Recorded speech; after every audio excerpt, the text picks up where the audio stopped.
it's still mind-boggling to myself.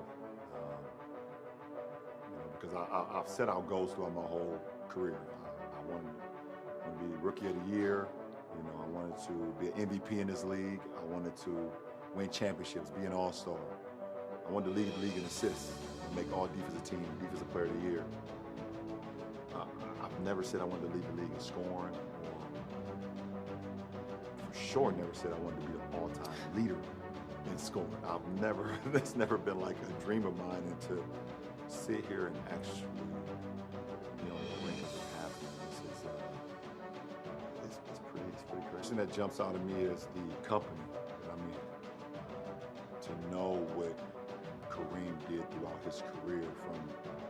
We're both high school phenoms, as they put it on us.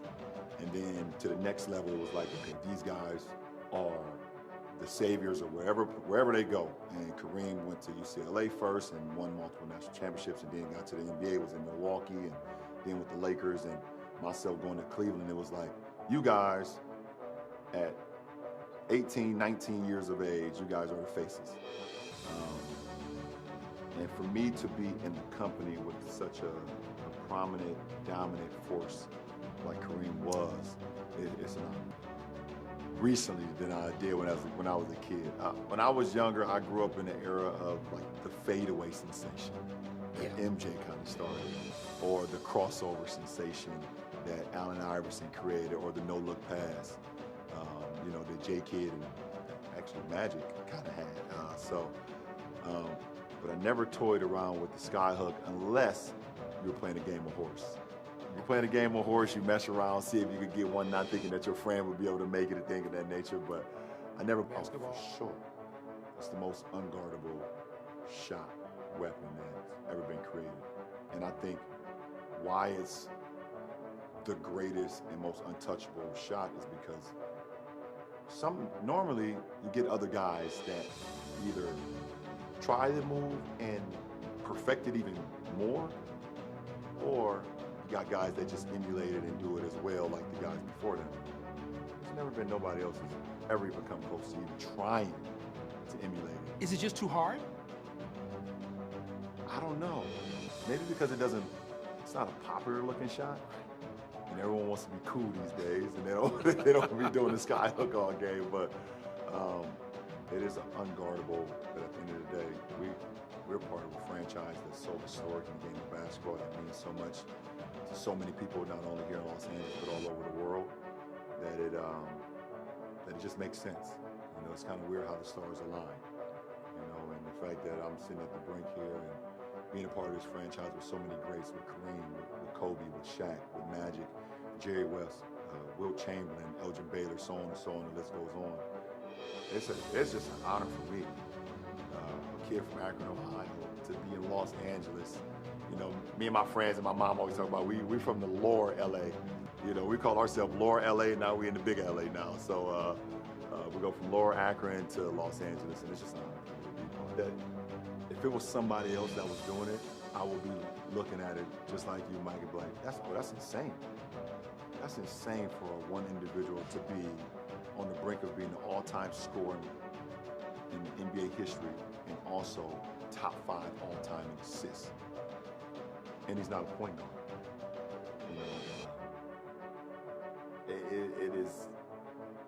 It's truly remarkable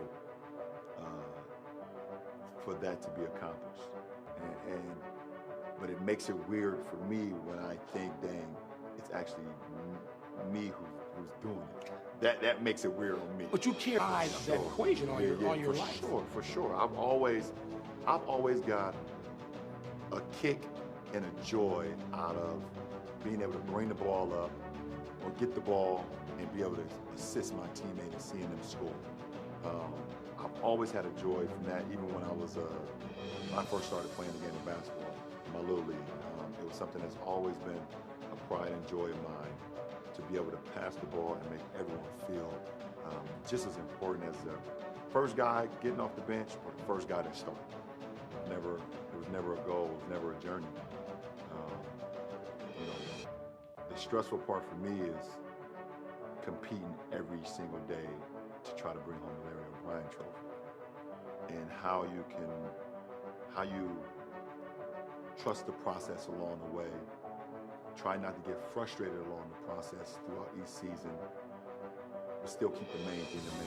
Understand that we're trying to build. I want to build greatness every single day to try to compete for the Larry O'Brien Trophy. That's the stressful part.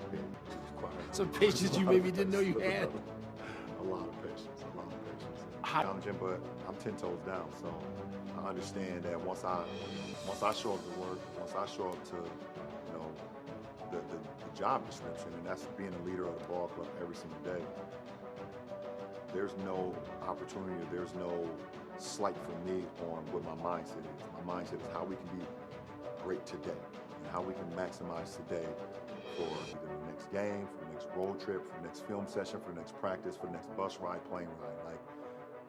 I have that mentality of if we can maximize today, then it makes the next challenge that much more easy for us. Retweets. What does maybe it's me mean? It's all about accountability for me. I'm always challenging myself, taking accountability for myself. I think your greatest challenge and your greatest enemy is the person that you're looking in the mirror. So I'm always just trying to take accountability for me. What can I do better? How can I be better? There's things I can do more, things I can do, be greater at to not only help the ball club and everybody all automatically think it's basketball, but it's in life in general. So it's always just it's me talking to me and hold myself accountable. Well, definitely disappointed. I can't sit here and say I'm not disappointed on not being able to land such a talent, but someone that I had great chemistry with, and know I got great chemistry with on the floor that can help you win, championships. In my mind, in my eyes. But my focus is shifted now. My focus is shifted back to where it should be, and that's this club now, and what we have in the locker room. That's a quick pivot. It don't take me long. It don't take me long. I don't get too excited about the possibilities of things that can be. I kind of envision myself on what it can, but I don't invest it all the way until I know it's happening. And when it does not happen, I'm back locked in on the job at hand. So, we had an opportunity. I think our names was out there. The Lakers' name was out there. We had an opportunity. Didn't happen. We move on, and we finish the season strong. Try to get a bid into the postseason. So. Health has been, since we won the championship in 2020, health has been on the wrong side of our franchise. And I believe, and I'm looking at the landscape of the league, we got some great teams, some great players, guys are coming out and being amazing this year. And, but I also feel confident in our ball club and our personnel that if we can be healthy and get enough games under us where we get some momentum and we get some chemistry, we know, okay, this every single night, we have this starting lineup, we have this rotation, we got guys that's filling in, and we know there's going to be nicks and bruises, guys going to be games off here, games off there, we understand that.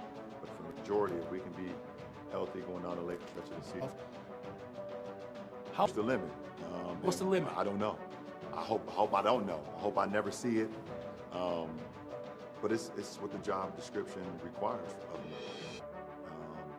Until my job description is lower or less job description. My job description is to do more and be productive at it. And I guess at this point I wouldn't want to know other way.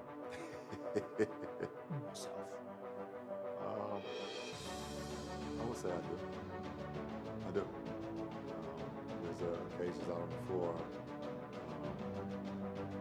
I would say it's more sometimes like the back-to-back games or the third game in 4 nights, where sometimes I'll wake up and I'm like, oh, I ain't gonna make it tonight. I just feel it. I said, yeah, it's 20 years it got to me tonight. Ain't gonna be good tonight. And then I get out on the floor and I'm running past 21-year-olds jumping higher than 23-year-olds. I feel real good on how I'm playing the game. Not only physically, but more importantly, just like mentally. I'm just so much more sharper now year 20 now, was it year 10 or even year 15? I know. Yeah, we do. We do. We actually have a really good conversation, and he was. Every time I would talk to him, I said, "Listen, you're my inspiration, man. Like, you know, what you're doing, and seeing him, win the bowl, not too long ago, his first year in Tampa, that just gave me even more inspiration to keep going, And when he retired the first time, I was like, man, you just took a piece of me with you, man. What are you doing? What are you doing? He said, this is it. And then when he came back, I was like, oh, that's all I needed. He gave me another push. So to see him call it quits, hope we don't know, is it for sure? Hell of a ride, man. I love the guy, and he's been amazing. Your voice, your enthusiasm, your all-in nature. Yeah. I feel so good about the game. I feel like I owe it to the game. As long as I could go out and still play it at a high level, I feel like it's important for me to continue to inspire the youth, continue to inspire my teammates, try to inspire myself. And I still have championship aspiration. I feel like the way I can play the game right now and the way I can go out and dominate the game right now can still contribute to lifting that Larry O'Brien trophy. And I think this is what we're in the business of doing. I'm in the business of trying to win championships, and I want to be in a position to do it. It's great to hear. When I see that reaction from you, that says so much. One, the most important thing, stay true to the game, and the main point of anything, give to the game. Work your butt off, try to be better than you were yesterday, every single day. Commit to the game. I believe we always talk about like the game gods. And if you disrespect the game gods, then karma is a must. I told myself, I'm going to commit to the game. I'm going to train. I'm going to prepare myself physically, mentally, spiritually to give to the game if you want to be great. The second thing is, don't forget to have fun, because this becomes a business. It becomes a business right away. And he's going through it right now, and it's going to get even, I won't say worse, but it gets even more demanding on you on the business side. But at the end of the day, just have fun, man. It's a very, very small number of people who get the opportunity to do what we do and inspire people all over the world. And for him, his talent, he seems very humble from the interviews I've seen him do. He seems very caring, loving, and things of that nature. No matter if you have a bad day, no matter if you have a great day, just always just stay even keel. Stay even keel and just continue to work. I think it's the inspiration that these kids are getting from the older generation that they're watching. He's growing up now watching KD and seeing Steph and seeing Giannis and seeing Ja and all these guys, and instead of him saying, okay, I just don't want it because I'm 7'3" or 7'4", I don't want to just sit in the post. Now I want to get out and work on my handles, 3 days a week, and then the other 3 days I want to work on shooting, and then I want to work on building my body. So it's the ability to see more, and people are not putting a cap on this play. if you could, I went through quite a few scenarios. I know what I don't want: a free throw. I used to play, when I was a kid, we used to play 21 and 33, and the worst thing ever is when you fight all day and then one of your guys win the game on a free throw. It was like, no, check it up. Like, I don't want to do it on a free throw. So hopefully I can get a nice layup or my signature dunk in transition or a fadeaway, I don't know, but a free throw, I feel like it's cheating the process. It was actually a jumper. It was a jumper, okay. It was a baseline fadeaway. I appreciate, just all my fans and everybody that's been along this journey with me for 20 years. Like, I would be lying if I say I was sitting here across from you 20 years from now, or 20 years ago. Like, I would be sitting here 20 years later talking about the scoring record. I knew when I got drafted as an 18-year-old kid that I could play the game of basketball and play it at a high level, even against grown men. One thing I didn't know is that the success I would have. I preyed on the success. I worked my tail off for the success, but had no idea the success I had, and it's just been very humbling and gratifying, journey. And I hope people have enjoyed it with me.